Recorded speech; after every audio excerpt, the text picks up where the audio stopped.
Hello and welcome to this edition of Y-PAC CityCast. I'm Randy Beeler. For the third consecutive year, the Yakima Regional Wastewater Treatment Plant has received the Washington State Department of Ecology's Wastewater Treatment Plant Outstanding Performance Award. The award recognizes wastewater treatment plants that achieve full compliance with all clean water requirements. The plant is owned by the City of Yakima and processes wastewater from homes, businesses, and industrial facilities in Yakima, Union Gap, Terrace Heights, and Moxie. The award signifies that the plant had perfect compliance throughout 2016 with strict federal standards that ensure waterways are not being polluted. The state's Department of Ecology enforces those federal standards. In addition to having received the award for the past 3 years in a row, the Yakima plant has received the prestigious award 5 out of the last 6 years. The Yakima City Council will recognize the plant, having been presented the 2016 award during its September 5th business meeting. At its August 15th business meeting, the Yakima City Council upheld a decision by the city's hearing examiner to allow the conversion of a former grocery store into a multi-family residential development that will provide transitional housing to the community's homeless population. Yakima Neighborhood Health Services plans to convert the former Roy's Market into a 5-unit facility capable of housing up to 40 people. Plans also call for the building to be home to a cafe and deli as well as a laundromat. The decision by the council on August 15th can still be appealed to Yakima County Superior Court. The 21-day appeal period will expire on September 5th. If no further appeal is filed, Yakima Neighborhood Health Services would need to complete the city's process of plan review, and a building permit would need to be issued before any work on the conversion of the old Roy's Market could begin. Yakima Neighborhood Health Services has not indicated what the timeline may be for the conversion process. Franklin Pool is going to the dogs, and work is moving along on a project to provide more parking for people visiting Randall Park. To tell you more, here's CityCast's John Fannin. Thanks, Randy. Every year, Franklin Pool closes out its season with the Paws in the Pool event. It draws an average of 150 dogs each year. Yakima Parks and Recreation coordinates the event with the Yakima Humane Society. There are some safety requirements for Paws in the Pool. Dogs must be current on all shots and vaccinations. Owners are responsible for cleaning up messes their dogs make. No vicious dogs are permitted. Dogs must be leashed until they're inside the pool area. During Paws in the Pool, the Yakima Humane Society distributes information about its programs. It also accepts donations during Paws in the Pool, such as dog food, blankets, leashes, toys, and cash. For more information about Paws in the Pool, contact Yakima Parks and Recreation at 575-6020.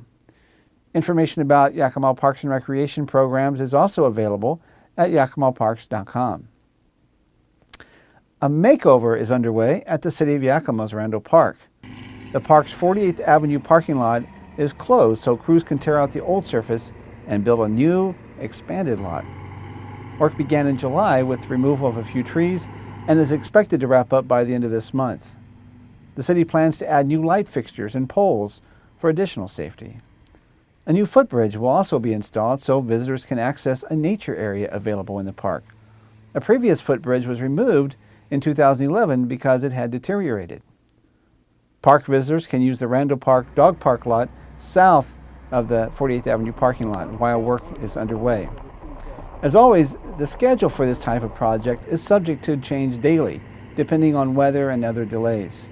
For more information about the project, contact the Parks and Recreation Department at 575-6020. And Randy, back to you. Thank you, John. When we come back, you'll learn some important lessons about back-to-school safety. You're watching Y-PAC CityCast.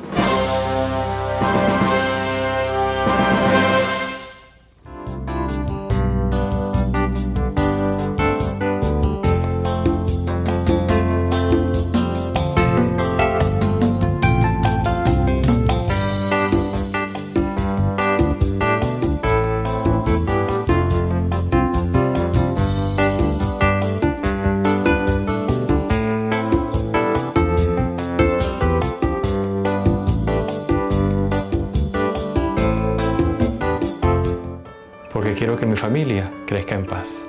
Necesitamos encontrar soluciones. Cuando entendemos, podemos ayudar. Involúcrate para que podamos tener una mejor calidad de vida. Te invito a vivir en un ambiente seguro. Te invito a vivir todos en armonía. Te invito a que te informes más. Te invito a mandar la palabra afuera. Te invito a hablar de este tema y cuidar la comunidad. Yakima's kids are heading back to school. Along with getting all of the necessary supplies together and shopping for the right clothes, families need to think about back-to-school safety. To tell you more, here's Yakima Police Department Public Information Officer Mike Bastinelli. Hi, I'm Mike Bastinelli, the Public Information Officer for the Yakima Police Department, and it's time once again for our Tuesday tips. And joining me, Yakima Police Traffic Sergeant Jim Moore. And we want to talk to Sergeant Moore today because schools are starting this week, and that means school zones will be active. So we want to make sure that kids are safe on their way to school this week and throughout the year. Correct, yeah. Go ahead and start looking for those school zones that have been dormant all summer long. They're going to start firing back up again in the mornings and in the afternoons. They are in different times depending on what school you're at and depending where you are around the city. But they will be coming on in the mornings and the afternoons, trying to slow the cars down for the extra pedestrian and extra vehicle traffic, not just school buses, but also a lot of the parents, grandparents, or caregivers driving the kids to school. There's going to be a lot more activity in those school zones, so please slow down. And of course, folks have had a couple of months without those school zones active, so they got to get in the habit of just slowing down before you get to the schools. Yeah, that's exactly it. I know a lot of times we drive out of habit, and last couple of months we haven't had them turned on, but they will be on now. So how serious are the fines if you get caught speeding through a school zone? They're pretty serious. They're an increased fine over a normal speeding ticket. Base fine for speeding in a school zone is at $214, and they increase pretty quick from there. Not to mention you pay the ticket up front, you're going to end up increased insurance rates most likely. You're going to be paying for that ticket for the years to come. Now, as officers, do you give a little bit of leeway, or is there not much wiggle room when you go through a school zone? We run the school zones pretty hard because in those school zones with the extra kids that are there, when things go bad, they go bad pretty quick. So we do patrol those pretty strictly. And of course, school buses will be out. Talk about the difference between a 2-lane road and a 4-lane road when you come upon a school bus. Yeah, a lot of people aren't too sure what to do with the school buses when they come across them, when they're loading and unloading kids with their lights and stop signs out. If you're on a 2-lane road, everybody needs to stop. So either direction, 2-lane road, if the bus is stopping, everybody else stops as well. If you're dealing with a 3-lane or greater road that run in opposite direction, when the bus stops with the stop sign and its lights, only traffic in the same direction of the bus stops. So opposing traffic can continue as long as it's 3 lanes or more. And I see a lot of folks stopping, coming the other way. Like we're standing in front of Franklin Middle School, and there's a 4-lane road in front of us. So if you're coming the opposite way and you see a school bus on this street, you don't need to stop. That's exactly it, Mike. Go ahead and keep going if you're doing the opposite direction, but if you're the same direction as the bus, you do need to stop. But if you're behind a bus or in a 2-lane coming the other way, stop, or else it could be dangerous. That's exactly it. So one final word to the folks as schools open this week. Just be careful, be a little more vigilant to this. I know you're used to not slowing down or stopping around schools. Be careful for that. I know a lot of people drive their kids, especially on the first day of school, adds a whole lot more traffic than normal, gets backed up out to the roads. Just take your time now, and hopefully it'll save you a lot of money in the long run. Well, thank you, Sergeant Moore. Bottom line is we want kids to get to school safely, and then after school we want them to get home safely. Back to you, Randy. Thank you, Mike, and thank you all as well for joining us for this edition of Y-PAC CityCast. To learn more about what's going on with the City Council, city programs and services, fun activities in our area, and more, check out one of the many options available to you. The city's website at yakimawa.gov is the home of lots of information, including videos, pictures, documents, and more. Like the official City of Yakima Facebook page and get links to a wide variety of information that will help you to understand what's going on in our community.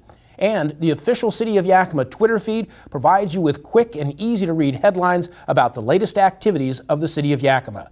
Visit the City of Yakima website, find us on Facebook, or follow the city on Twitter. Thank you for tuning in to this edition of Y-PAC CityCast. I'm Randy Beeler. Take care.